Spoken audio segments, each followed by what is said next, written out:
Shalom. Firman Tuhan pagi hari ini kita kembali datang kepada Tuhan, kita menyembah Tuhan, kita mau tinggikan nama Tuhan. Kita hari ini memberi yang terbaik buat Allah kita dalam setiap pujian penyembahan kita.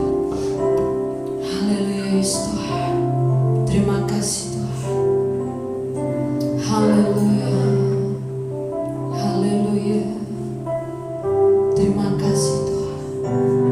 Ku sanjung Kau di tempat ini, sebab Engkau iman besar aku. Ku sanjung Kau lebih dari yang lain.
atas segala raja. Hai Tuhan, bertatalah Engkau di atas setiap pujian penyembahan kami. Berikan kami roh sukacita-Mu pagi hari ini Tuhan. Biarlah pagi hari yang indah ini Tuhan, kami boleh menikmati hadirat-Mu Tuhan. Terima kasih Tuhan, terima kasih. Kami menyerahkan Tuhan ibadah pagi hari ini, mulai awal pertengahan hingga pada akhirnya, kami letakkan semuanya ke dalam tangan-Mu. Terima kasih Tuhan, terima kasih. Kami mulai Tuhan ibadah pagi hari ini hanya di dalam nama Tuhan Yesus Kristus yang siap nama Tuhan bersama dengan saya katakan amin, haleluya. Bagaimana kabar saudara hari ini? Hidup sehat, tetap semangat, diberkati Tuhan. Amin.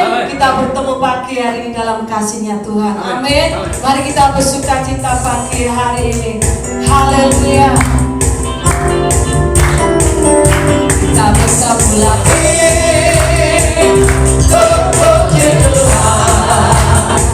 Kita bersama lagi dalam kasih, sesuatu pasti terjadi untuk kebaikan kita. Kita bertemu lagi, oh puji Tuhan. Kita bertemu lagi, kita bersama lagi, haleluya.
Kau berkati kita untuk terima berkat firman Tuhan. Haleluya Yesus Tuhan. Terima kasih Tuhan. Haleluya Yesus Tuhan. Terima kasih Tuhan. Haleluya Yesus. Haleluya Yesus. Terima kasih Tuhan. Dan selalu Tuhan menjawab doa. Namun Dia yang terbaik di waktu yang tepat. Izinkanlah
saat ini sedang kami hadapi dan kami alami, kami tetap yakin dan percaya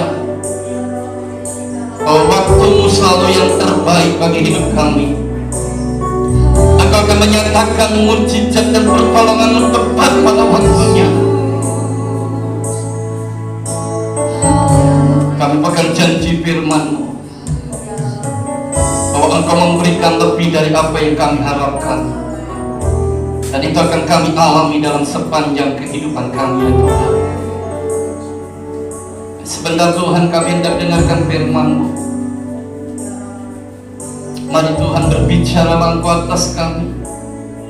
Pakai dan urapi hamba-Mu Bapak Yusak Mendrova yang sebentar akan menyampaikan isi hati Tuhan bagi setiap kami.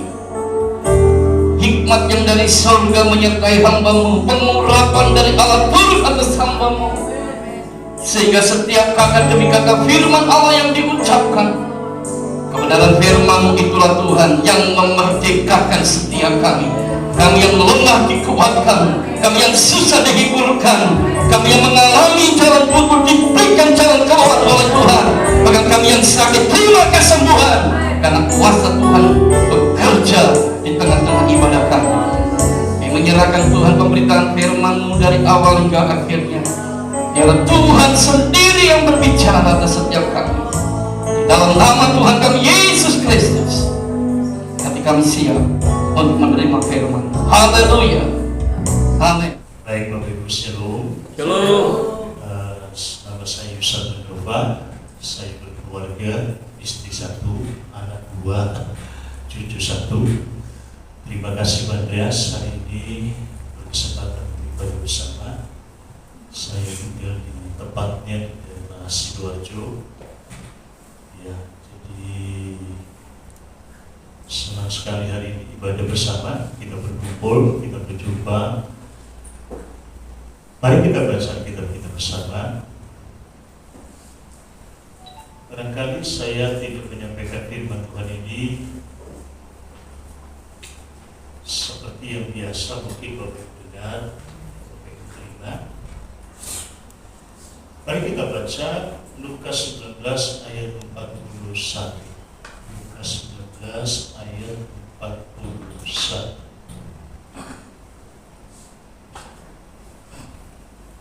Mari kita baca.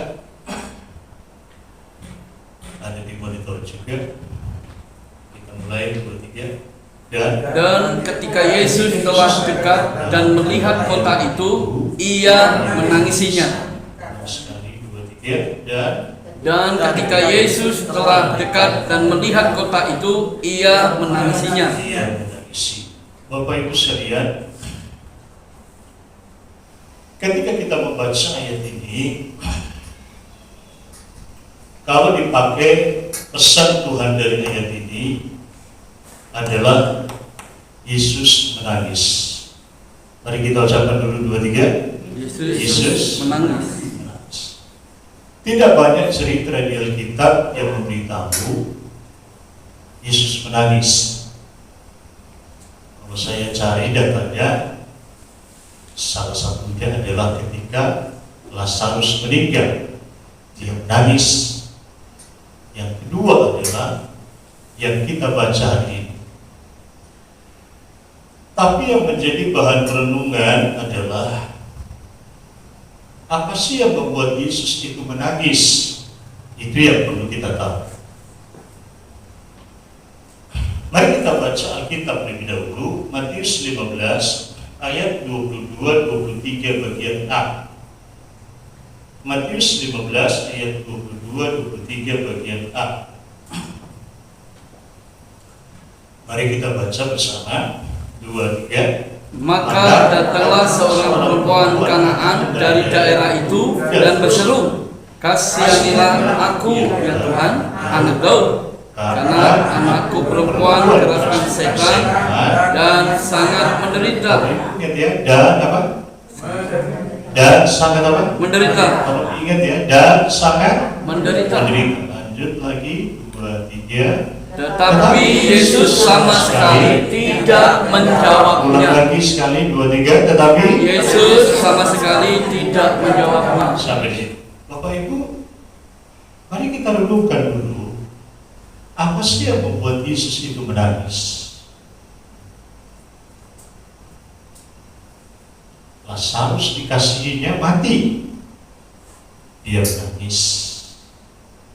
Tapi hari ini, sesuai konteks yang kita baca ini, apa kira-kira yang membuat Yesus menangis? Dan ketika Yesus telah dekat dan melihat kota itu maksudnya kota itu adalah Yerusalem, Bapak Ibu ya. Lalu dikatakan ia menangisinya. Apa yang membuat Yesus menangis? Kalau saya baca Matius 15 ayat 22-23 bagian A, di sini kan ceritanya ada seorang perempuan. Nah, kenapa Matius menunjukkan di sini tidak menyebut nama, hanya menyebut perempuan Kanaan? Memang sudah menjadi budaya Yahudi, ada perbedaan antara orang Israel dengan apa? Non-Israel. Kalau orang Israel itu selalu identik dengan umat Tuhan, nah sehingga Matius memakai istilah perempuan Kanaan. Tapi kalau umat Tuhan seorang orang Israel mendapat apa? Perkenanan Tuhan. Nah, dalam cerita yang kita baca, seorang perempuan Kanaan mengalami masalah, anaknya kerasukan setan sangat apa? Menderita. Kalau diikuti dia sangat apa? Menderita. Bapak Ibu pernah melihat orang kerasukan setan? Manifestasi begitu. Kalau belum, ya sekali-sekali Pak Gembala ajak jemaat ya melihat orang dirasukan setan, didoain begitu lalu manifestasi begitu ya. Orang kalau dirasukan setan atau manifestasi kuasa kegelapan, itu berbagai macam hal yang membahayakan bisa dia lakukan. Dia bisa membenturkan tubuhnya di tembok, dia bisa melompat dari atas ke bawah, dia bisa mengambil senjata tajam untuk apa? Melukai dirinya, bahkan melukai orang lain, karena memang bukan dirinya yang asli. Bisa mengerti? Karena dia sedang dikuasai oleh kuasa kegelapan, seperti anak dari perempuan Kanaan kerasukan setan, sehingga dikatakan apa? Ia sangat apa? Menderita. Kenapa dikatakan sangat menderita? Walaupun tidak diterangkan secara tersurat, barangkali perempuan Kanaan tentu sebelum dia datang pada Yesus, ya, dia sudah berusaha. Tahu maksudnya? Sebelumnya barangkali dia sudah pergi ke satu tempat, pergi ke tempat yang lain, pergi ke tempat yang lain, pergi ke tempat lain. Tujuannya supaya apa? Anaknya bisa ditolong, anaknya bisa disembuhkan. Tapi jawaban ringkasnya tidak ada hasilnya. Halo. Memang pada waktu itu, saudara, cerita mengenai Yesus ini sudah tersiar di mana-mana. Orang buta melihat, ya kan? Orang lumpuh berjalan, orang tuli mendengar, bahkan orang mati apa? Bangkit. Perempuan Kanaan ini mendengar. Satu-satunya andalannya sekarang adalah siapa? Yesus. Kalau kita bantu dulu, satu-satunya andalannya siapa? Tuhan Yesus. Hanya Yesus. Karena itu dia datang pada Yesus. Ketika dia datang pada Yesus secara budaya sebetulnya, ya, perempuan ini dikatakan apalagi waktu dia datang minta tolong, bukan dengan bahasa yang normal. Tolong ya saya, Shalom, tolonglah saya, anak saya sangat bukan. Alkitab berkata apa? Berteriak-teriak. Halo. Dan dalam budaya Yahudi, seorang kafir apalagi perempuan tidak berhak berbicara di muka umum seperti itu. Halo. Nah, sehingga kalau dilihat perempuan ini, semua ada kebiasaan budaya diterobos sama dia. Halo. Dia terobos. Kenapa? Karena dia tidak memikirkan dirinya saja. Dia sangat peduli pada anaknya. Anaknya kerasukan setan, sangat menderita. Siapa orang tua yang rela anaknya menderita? Kalau beritahu saya, tidak ada. Saya masih ingat anak saya yang kecil waktu dia masih bayi, kurang lebih 4 bulan, 5 bulan, saudara. Ya kan? Dia sakit diare parah. Lalu dokter almarhum Daniel Harjadinata katakan, saya ke rumah sakit, ada kamar kosong, lalu dimasukkan ke rumah sakit. Apa yang terjadi? Anak ini dimasukkan ke rumah sakit, diinfus badannya, diikat kakinya, diikat tangannya, supaya infusnya bisa berjalan dengan baik. Lalu orang tuanya tidak bisa menemani, dia hanya memakai pembalut di luar sambil dia diinfus, kaki tangan diikat. Orang tuanya hanya melihat di luar, di kaca, dari kaca melihatnya. Bapak Ibu tega melihat anak seperti ini. Saya berkata pada Tuhan, Tuhan, kenapa harus anak saya? Dia sangat menderita. Kalau Tuhan berkenan, saya gantikan dia. Itu hati seorang bapak, itu hati orang tua. Amin, Bapak Ibu. Bisa membayangkan posisi perempuan Kanaan ini, betapa susahnya hatinya, betapa sangat menderitanya dia melihat anaknya mengalami penderitaan yang luar biasa.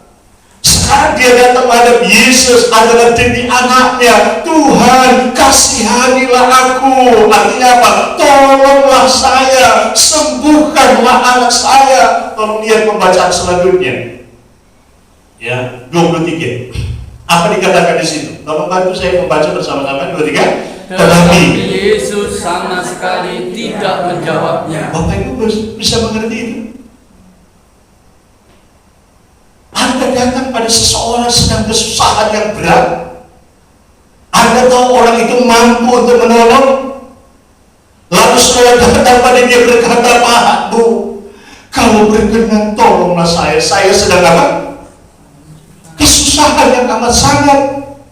Tapi responnya pada Bapak Ibu kira-kira seperti Yesus. Dia dikatakan apa? Tidak menjawab. Barangkali bukan hanya diam, dia buang muka, saudara. Saya mau tanya, hatimu seperti apa? Saya tahu di sini orang baik semua. Hatimu seperti apa?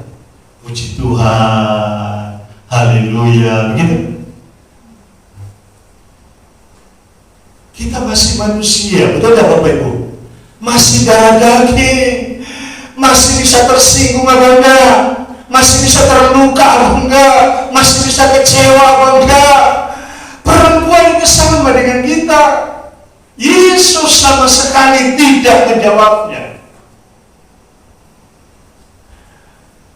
Kalau Bapak Ibu baca cerita mengenai perempuan Kanaan ini selanjutnya, ketika dikatakan Yesus sama sekali tidak menjawabnya, ketika ada perempuan datang minta tolong, minta belas kasihan sambil dia berteriak-teriak, murid-murid katakan apa pada Yesus? Suruh saja perempuan ini pergi. Artinya apa? Kalau bantu saya, kita orang Indonesia sekarang sungkan-sungkan gitu ya. Kira-kira apa maksudnya? Usir saja, kan gitu. Saya mau tanya, kira-kira perempuan ini dengar nggak pembicaraan murid-murid dengan Yesus? Pasti sudah tidak direspon, ya kan? Sekarang disuruh apa? Tolong bantu dong Bapak Ibu. Kira-kira sekarang disuruh apa? Disuruh diusir. Tolong lihat dulu hatinya seperti apa? Hatinya seperti baja begitu? Masih darah daging, saudara. Saya bisa membayangkan betapa hatinya sangat menjerit pada waktu itu. Apalagi sesudah itu, kalau Bapak Ibu baca selanjutnya dikatakan apa? Aku datang diutus pada orang-orang yang memang ditentukan untuk saya datang pada mereka. Yaitu siapa?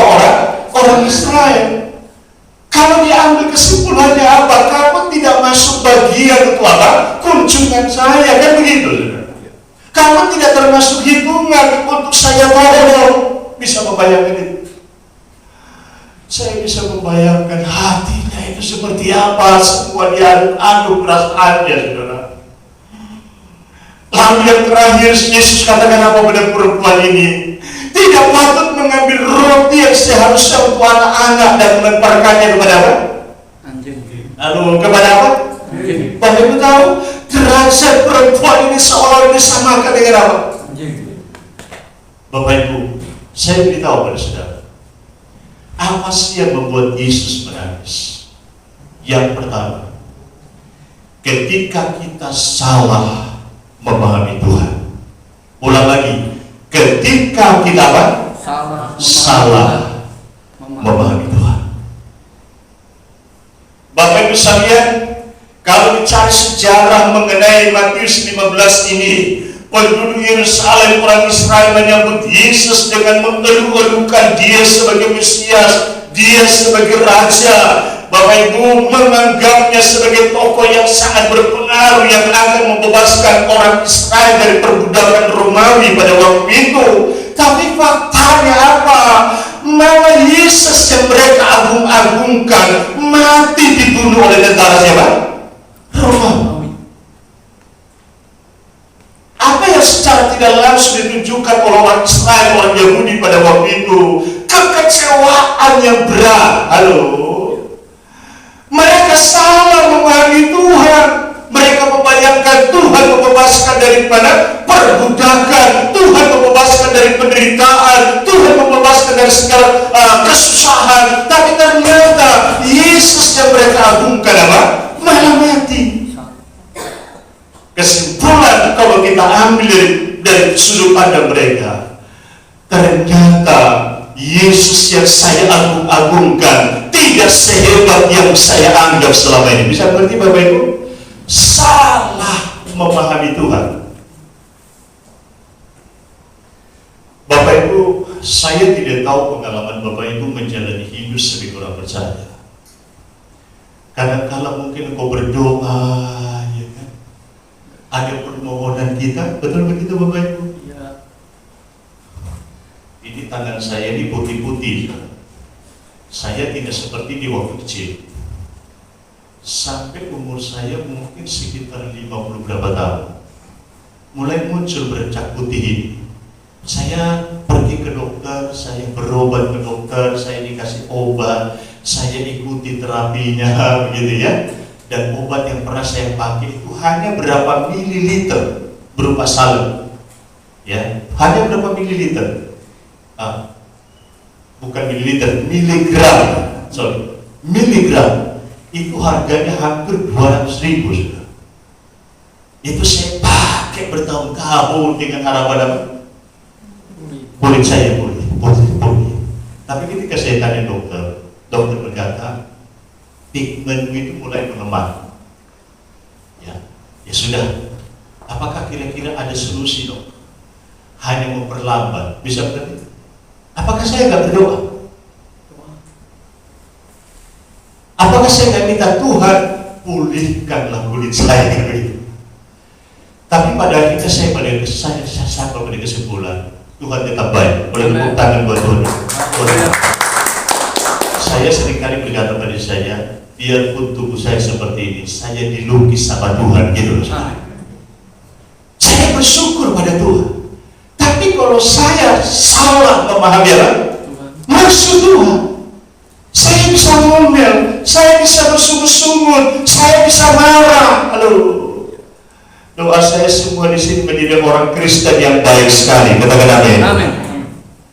Bapak Ibu,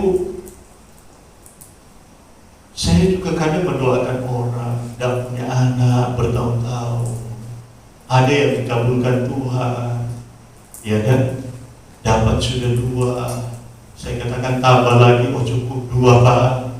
Dan ternyata sekali diberi Tuhan malah berkelanjutan. Halo. Tapi ada juga yang sampai hari ini belum diberi. Karena mereka salah memahami Tuhan, kan akibatnya sangat fatal merugikan mereka. Kita harus belajar seperti Sadrak, Mesak, Abednego. Tuhan tolong, puji Tuhan. Kok nggak bilang amin? Tuhan tolong, Puji Tuhan. tidak Tuhan tolong. Haleluya. Wah, ini berarti luar biasa ya jemaat gereja apa nih Pak? Nazaret Pentakosta. Boleh tepuk tangan buat Tuhan. Orang Kristen kalau sudah sampai pada level itu berarti apa? Tidak salah memahami maksudnya Tuhan. Maksud Tuhan. Oke, Bapak Ibu banyak, oh Yesus kata begini, oh kok gak seperti yang saya bayangkan sih? Anda mulai kecewa, iya kan? Kita salah memahami maksud Tuhan. Doa saya, semua yang di sini jangan salah memahami maksud Tuhan. Amin. Supaya apa? Kalau engkau salah memahami Tuhan, itulah yang membuat Yesus apa? Menangis.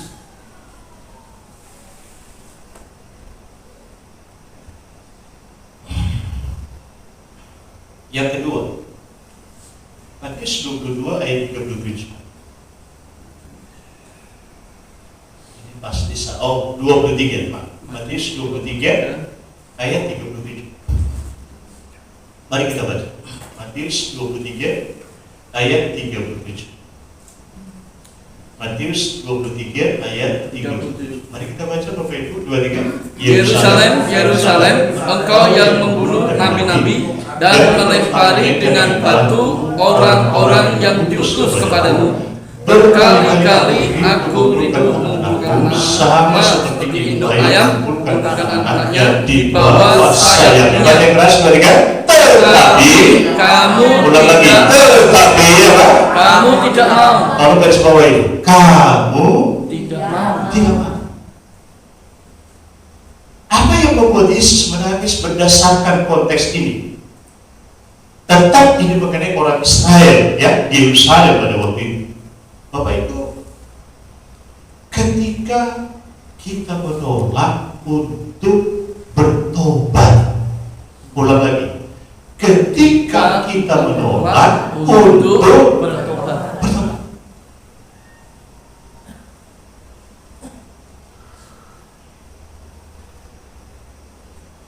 Yesus berkata, berulang kali saya berusaha mengumpulkan anak-anakmu. Artinya apa ini?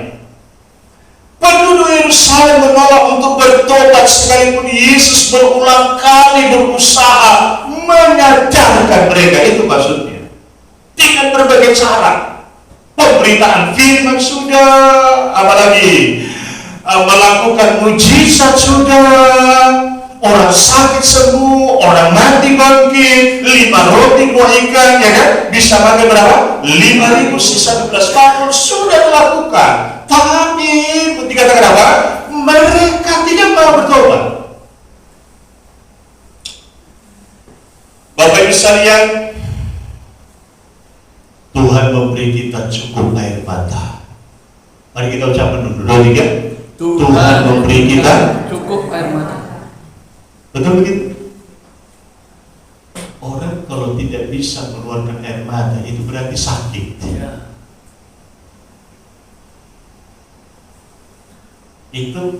Itu barangkali saya tidak tahu dampak yang paling buruk kalau dia tidak bisa menangis. Ada seorang pendeta saya tahu di Kalimantan itu tidak bisa menangis. Itu menderita.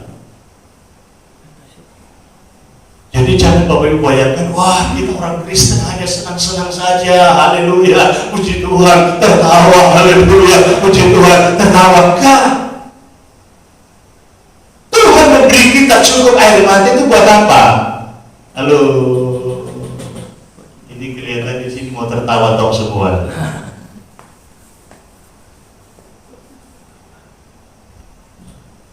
Saya bertobat tahun 82. Saya mengambil keputusan menyerahkan hidup melayani Tuhan mulai tahun 83.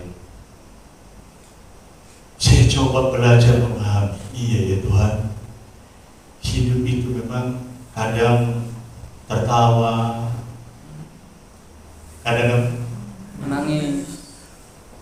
Pak lemas ngomongnya. Hidup itu kadang apa? Tertawa, kadang apa? Menangis. Amat begitu. Orang itu kalau nggak bisa menangis, ini menurut saya barangkali belum tentu benar, keras hati. Betul? Keras hati. Tapi ada juga orang terlalu mudah menangis. Ya, tapi yang wajar aja. Tolong ingat Bapak Ibu, Tuhan memberi kita cukup air mata untuk menangis. Untuk menangis siapa? Kesalahan-kesalahan kita. Dan air mata selalu direfill sama Tuhan. Dia diisi ulang gitu. Amin. Amin. Karena itu berguna. Bapak Ibu sekalian, air mata kita selalu direfill, diisi ulang oleh Tuhan dan tidak pernah habis. Tujuannya adalah supaya kita lebih sensitif, supaya kita lebih peka. Yang setuju katakan amin. Amin. Tahu ini benar, tahu ini apa? Salah. Tapi kalau orang itu sudah tidak bisa membedakan yang benar dikatakan apa? Salah, yang salah dikatakan apa? Benar. Tak mungkin bisa menangis lagi. Itu berarti hatinya sama seperti orang Yerusalem. Sudah keras hatinya. Berulang kali Tuhan ingin menjatuhkan mereka, tapi kita Alkitab apa? Mereka tidak mau. Doa saya semua yang ibadah pagi hari ini, hatimu hati yang lembut bagi Tuhan. Saya termasuk orang yang sulit menangis, sungguh. Tapi berkali-kali dalam pengalaman hidup saya harus menangis.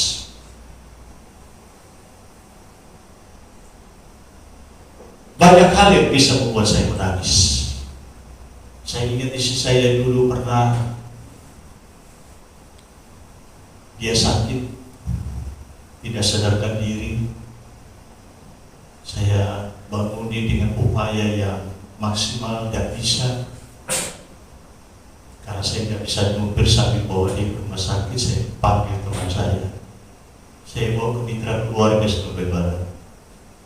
Langsung masuk di IPD, diberi pertolongan oleh dokter, tetap belum sadar juga. Waktu itu saya menangis, dan saya bilang kepada Tuhan, apa Tuhan, kalau memang belum waktunya istri saya dipanggil pulang ke rumah Bapak, pasti dia sadar lagi. Tapi kalau memang sudah waktunya dia selesai, saya rela gitu loh. Sadar, sampai hari ini masih ada. Amin. Puji Tuhan. Saya menangis waktu itu, saya susah, ya, karena saya sebagai suami, sebagai bapak dari anak-anak saya dua, ya kan, saya susah, saya menangis. Nah, apalagi dalam hal melakukan yang salah, ya, saya punya sensitif, saya punya kepekaan, bisa mengerti, ya? Saya tahu ini salah, saya tidak boleh melakukan, dan saya seringkali berulang kali mengaku salah di hadapan Tuhan juga di hadapan jemaat. Sampai hari ini Bapak Ibu, saya sering katakan pada saya sama anak saya, memang salah satu kelemahan saya di jalan itu kalau mengemudi, tahu mengemudi. Tapi saya sudah mulai banyak, saya bilang Tuhan bentuk saya supaya bisa mengalah. Tahu mengalah Bapak Ibu? Memang di jalan itu sulit mengalah. Apalagi orang itu misalnya bikin gara-gara gitu ya, cari perkara gitu. Kadang apa? Kita kan masih manusia, bisa naik emosinya, tapi saya mulai sadar kalau naik emosinya, saya bisa mati, bisa mengerti ya? Otomatis dari sisi darahnya apa? Naik. Kerja jantungnya lebih apa? Lebih berat. Kalau bisa akal mati. Saya bilang Tuhan, saya mau sehat. Ada teman saya di Pasuruan itu umurnya 75 tahun. Masih sepedaan, masih olahraga rutin, masih sehat. Saya bilang pada dia, Pak, saya kepingin 75 tahun seperti Bapak. Saya sekarang 58 tahun. Saya bilang saya ingin seperti Bapak. Diberi 75 tahun sampai lebih, yang penting saya sehat, masih bisa lari. Amin. Ya, Bapak Ibu, kita harus belajar memiliki hati yang lembut. Setuju katakan amin? Amin. Hati yang peka, ya, harus mau dibentuk bagaikan bejana. Demikian hidupku. Kamu keras dan bisa dibentuk, betul? Harus menjadi apa? Tanah yang lembut, batu-batunya dibuang, yang keras-keras dia apa? Dihancurkan, dilembutkan dulu, baru bisa dibentuk sesuai dengan keinginan si penjunannya. Saya yakin Tuhan ingin membentuk kita menjadi orang-orang yang sangat memuliakan Tuhan. Katakan amin. Dunia ini sudah terlalu banyak hal yang salah, kan? Dunia ini sudah dipenuhi dengan hal-hal yang memang ya terbalik pikirannya gitu. Ya, Bapak Ibu, mari kita lihat yang terakhir. Lukas 19 ayat 42 sampai 44. Mari kita baca. Lukas 19 42 sampai 44. Sudah? Mari kita baca Lukas 19 42 44 23. Katanya, wahai betapa baiknya jika pada hari ini juga engkau mengerti apa yang perlu untuk damai sejahteramu. Tetapi sekarang hal itu tersembunyi bagi matamu. Lanjut. Sebab akan datang harinya bahwa musuhmu akan mengelilingi engkau dengan kubu, lalu mengepung engkau dan menghimpit engkau dari segala jurusan. Terakhir. Dan mereka akan membinasakan engkau serta dengan pendudukmu, dan pada tembokmu mereka tidak akan membiarkan satu pun tinggal terletak di atas batu yang lain, karena engkau tidak mengetahui saat bila mana Allah melawat engkau. Bapak Ibu, apa yang membuat Yesus menangis kalau dipakai ayat ini? Yang terakhir adalah, kalau Yesaya melihat kehancuran Yerusalem dan kebinasaan penduduknya. Kenapa Yesus melihat kehancuran kota Yerusalem dan kebinasaan penduduknya? Sudah diawali yang pertama tadi, mereka salah memahami Tuhan. Lalu mereka anggap Yesus seperti yang mereka inginkan, ternyata kebalikannya. Mereka anggap Yesus itu Mesias yang luar biasa, membebaskan dari semua usaha mereka. Ternyata dia mati. Kecewa, bukan? Penyebab yang kedua, kalau Bapak lihat, karena mereka tidak mau bertobat. Ucapan berdua tiga, tidak mau bertobat. Itu yang membuat Yesus melihat kehancuran kota Yerusalem dan kebinasaan penduduknya. Tahun 70 Masehi, Jenderal Titus betul-betul diizinkan Tuhan menghancurkan kota Yerusalem dan membinasakan penduduknya pada waktu itu. Bapak Ibu, itu sangat mengerikan. Kita dikagetkan dengan peristiwa yang terbaru di Turki. Masih ingat Bapak Ibu? Saya lihat tower-tower apartemen itu, saudara. Itu berapa tower? Seperti kerupuk gitu. Masih ingat tuh tsunami Aceh, Bapak Ibu?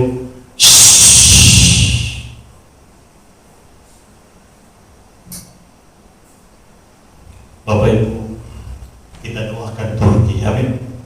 Kalau ikuti sejarah Alkitab, gereja mula-mula itu dimulai dari situ. Kita berdoa untuk Turki supaya mereka kembali pada kasih mula-mula. Amin. Doakan mereka. Karena gereja mula-mula itu dimulai dari situ.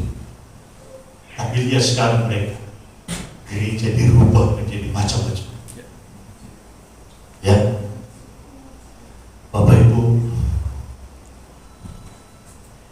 saya ingin melihat dengan mata rohani saya pemulihan lebih baik ke depan. Amin. Keselamatanmu adalah sampai Tuhan datang kembali. Amin. Tapi asalkan kita belajar, jangan pernah salah memahami Tuhan.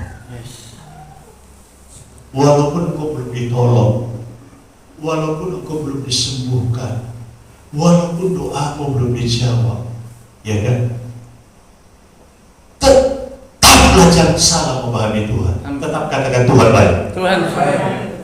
Karena seperti perempuan Kanaan itu, pada akhirnya Yesus berkata pada dia, karena yang terakhir kata perempuan itu, Tuhan, roti yang jatuh dari meja Tuhan yang belum dimakan oleh apa? Anjing. Itu yang membuat Yesus berkata pada perempuan itu, hai ibu, apa? Besar imanmu. Ulang lagi apa? Hai ibu, apa? Besar imanmu. Seketika itu anak disembuh. Bapak Ibu sekalian, meresponi firman Tuhan ini. Hari ini kita membuat Yesus tertawa. Amin. Hari ini kita membuat Yesus tersenyum. Karena kita belajar memahami kehendak Tuhan. Karena kita relakan hidup kita, Tuhan, ini saja, tegur saya. Tegur saya. Supaya saya kembali ke jalan yang benar. Kalau ini terjadi, tahun 2023 orang katakan tahun yang sulit, tahun yang berat. Tapi bagimu, tahun ini tahun penuh mujizat yang luar biasa. Saya minta pemain musik dan firman. Amin Bapak Ibu. Amin. Jangan sampai kita membuat Yesus menangis. Biarlah Tuhan Yesus menangis. Mari kita berdiri bersama-sama.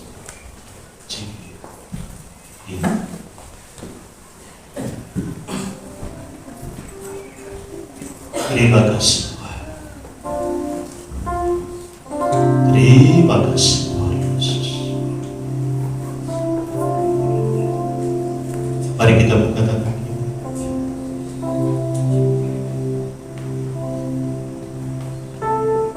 Terima kasih.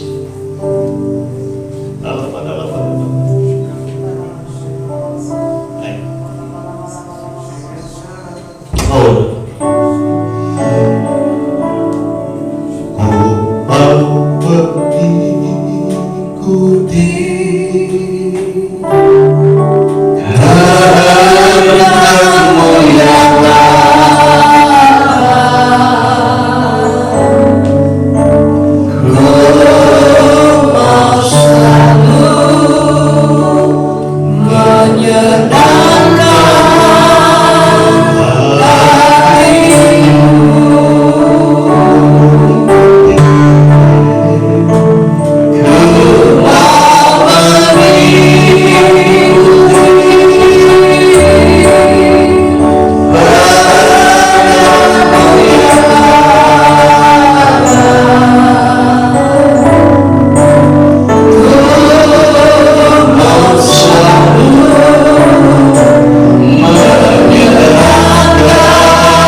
Doa saya semua yang hadir pagi ini, hatimu yang lembut di tangan Tuhan, hatimu yang terbaik di tangan Tuhan. Oh,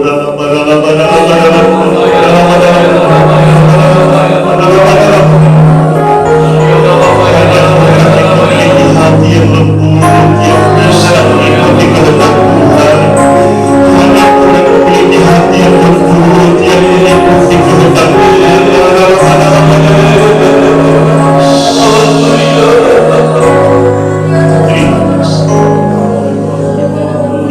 Inilah rinduku.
kami, gereja masalah Pentakosta, Tuhan memakai dengan luar biasa, memberkati Padre sebagai kepala yang seluruh keluarga, pakai semakin berkenan di hati Tuhan.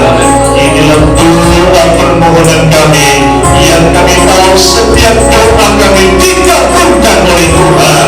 Kami percaya